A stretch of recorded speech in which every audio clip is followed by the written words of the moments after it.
নমস্কার বন্ধুরা, আপনারা সবাই কেমন আছেন? আমার চ্যানেলে আপনাদের আবারও স্বাগত। আজ আমরা চলে এসেছি ইকো পার্কের মেন আকর্ষণ এখন সোলার ড্রোম। এই সোলার ড্রোমের ভেতরে কি আছে সেটাই আমি আপনাদের সঙ্গে শেয়ার করব।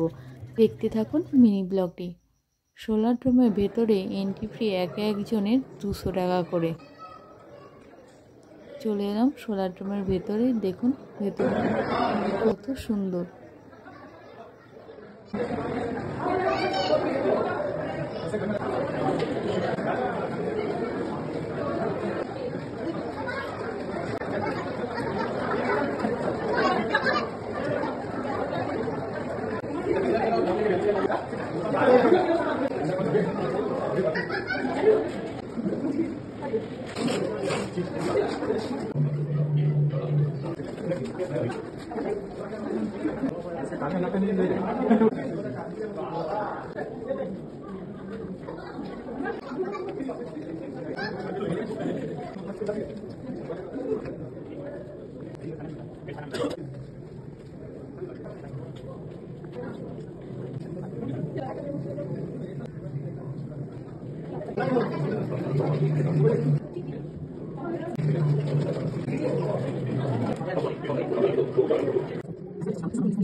এত সুন্দর দৃশ্য উপভোগ করার জন্য চলে আসুন তাড়াতাড়ি আপনারা ইকো পার্কে সোলার ডোমের ভেতর।